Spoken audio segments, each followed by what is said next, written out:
What's good, porters? In today's video, I want to help you get max connectivity in the more difficult areas in Death Stranding 2. Without further ado, let's go ahead and lock straight in. First things first, we want to jump into orders and go over to search. Now, a lot of people already know how to use this. You come over here into search, you click on a location that you want to deliver to, that you're trying to get the max connectivity for, and then you just search results. You're going to see standard orders, main orders, and sub orders for that location. Some of them are breakable, some of them are express. If you see this little boot icon over to the left, it's on standby, meaning that it is going to come off of cooldown pretty soon. When you have an arrow pointing towards whatever that delivery request is, that means you're actively doing it. And then you're going to see other situations where you'll just have to click on it, go to that site, pick up the delivery, and begin. Now, why is this important? What I'm going to be showing you today is a way that I basically boost my likes for every single delivery that I turn into for the game. For example, right now I'm going to do this recovery backup generator unit delivery option. I have to go to the metagenomicist, which I've already done, and then I come over here. That's over next to the data scientist, and I pick up the packages.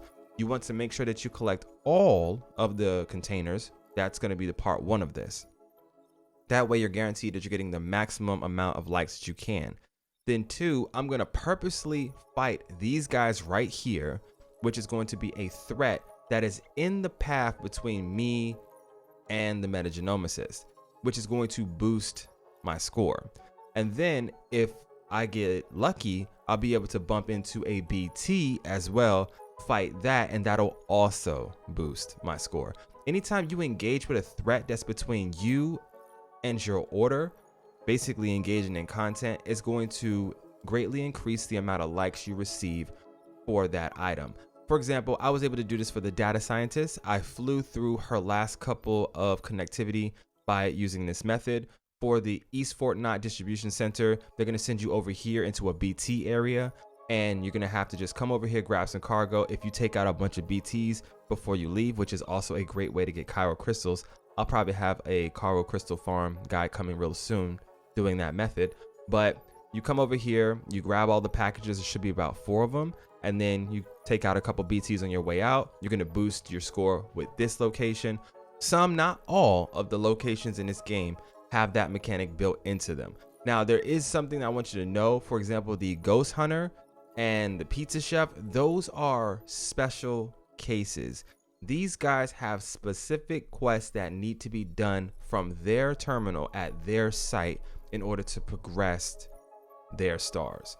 And it's kind of annoying because you can pick up all the cargo that you want to in the world. You can get shared cargo from all the different terminals that you go to, but your score will stop and not move until you have done their main, I guess you would say, sub quest orders.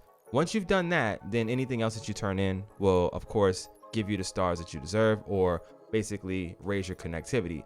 However, before that point, until you actually do the different quests that they're asking you to do, you will not be able to increase your stars with them at all. It'll just stop. It'll freeze. You'll see the audio cue that you turned in something, a bunch of cargo, and it could be like thousands of cargo. The meter won't move until you've actually completed their main story quest for their site. Now that you know all of that, let's go ahead and show the process. So, like I said before, I need to come over here to this location that has all the cargo that needs to be picked up. I need to pick up at least a minimum of 1 container, but we're going to grab all the containers because there's no reason not to.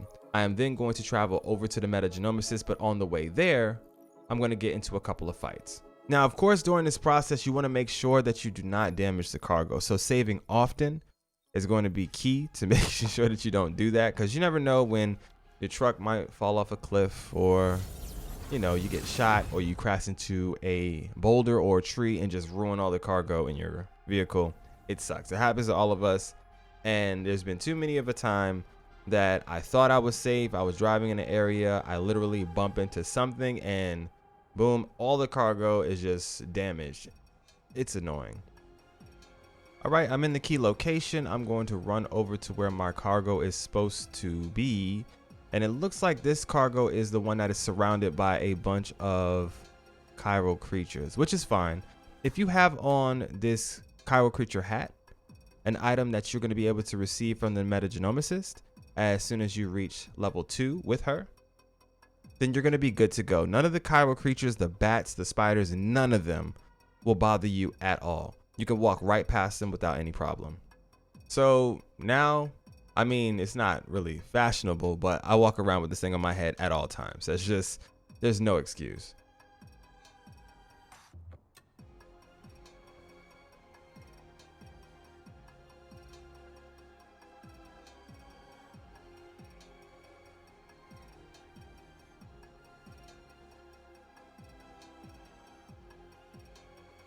And like I said before, because of the hat, these guys don't bother me. I can pick up whatever cargo I want, get in, and get out.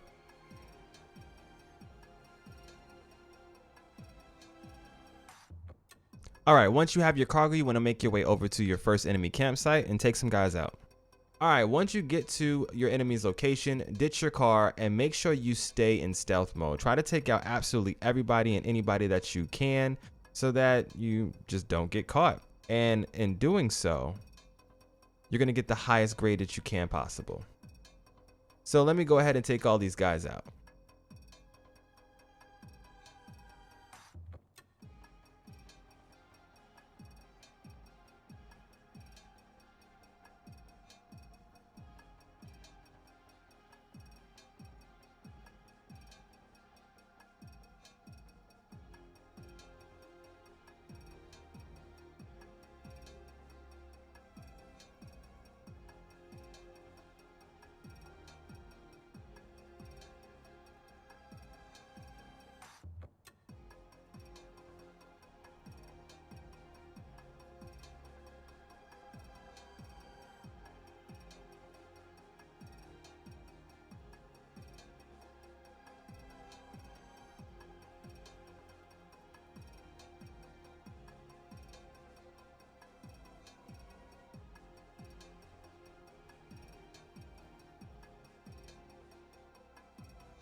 And just like that, you take everybody out, nice and quiet. Sam seems winded for some reason, but GG's, everybody's good. And you just got one of the highest, I guess you would say, like grades you could possibly get. You didn't kill anybody, but you took them out while in stealth. And yeah, enemy elimination is another bonus you get going into enemy territory, going into BT territory. All of those are going to be extra points onto your connectivity grade when you turn in your cargo. As long as you don't get caught while doing your raid, you're good to go. And you don't even have to really steal anything. There are going to be some cargo and some other things that you might want to go ahead and snatch up while you're in there. For me, I don't need any of it.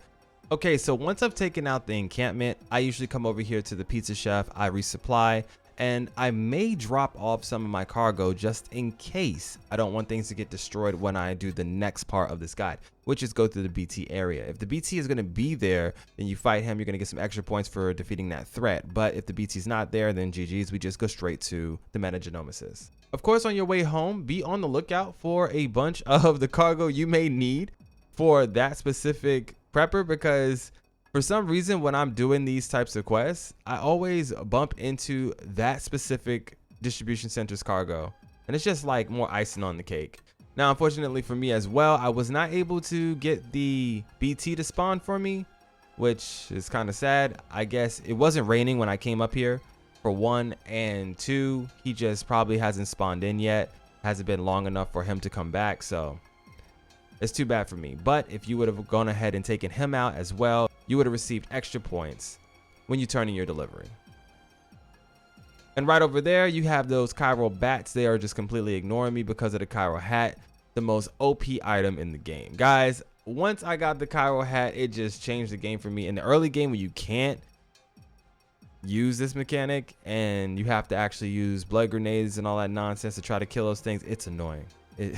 It's the worst. I remember I made guides about it, but once I finally was able to just use the chiral hat and ignore all of that, life was a lot better. And here we are. That's going to be the metagenomicist. I have a bunch of cargo as well as all of the packages that she requested while taking out at least one enemy encampment. So when I turn this in, there should be a significant bonus to the amount of connectivity that I will receive. Go ahead and pull up, hop into the terminal, delivery and report. I have her special delivery and some extra things that I picked up along the way. Turn in everything.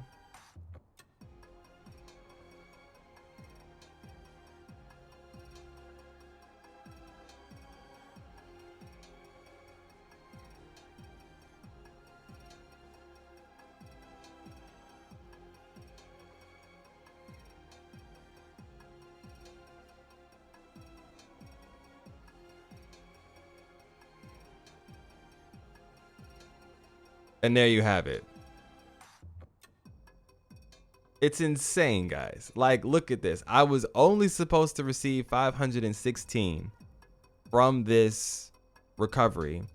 And then when you go to the bonus, why I received so many likes in the first place, you receive 1,300 additional likes because of threat elimination, stealthy elimination, undetected by hostiles, and recovery from a dangerous area. Guys, this is a key mechanic that you need to take advantage of every single time you have deliveries for the more difficult locations to fill up the connectivity for. It'll change your life. Like, it's an instant way to fly through the last couple, I guess you would say 4 and 5 connectivity levels. So yeah, must do, must try. 2,400 in a single run. You love to see it, guys. I hope you found this video helpful and informative. As you can see, I just flew through my level 4 with her. I'm going to receive my item, which is, I think, a chiral arachnid that can be worn as a hat. When equipped, it has a calming effect on nearby chiral creatures. So it basically stops the chiral creatures from fighting you. Cool. If Sam's stamina drops below a certain level, the hat will also draw blood in order to replenish it. Oh snap, so you can replenish your stamina with your own blood. That's, I don't know if I like that. That's kind of parasitic, but okay then. And that's gonna be all for today's video. I hope you found it helpful and informative. If you like what I do on the channel, make sure you smash the like button, or don't. And consider subbing to the channel so that you don't miss out on any more tips, tricks, guides, and everything else I have coming for Death Stranding 2. It's your boy MSensei HD. For now though, I'm gonna go ahead and get up out of here.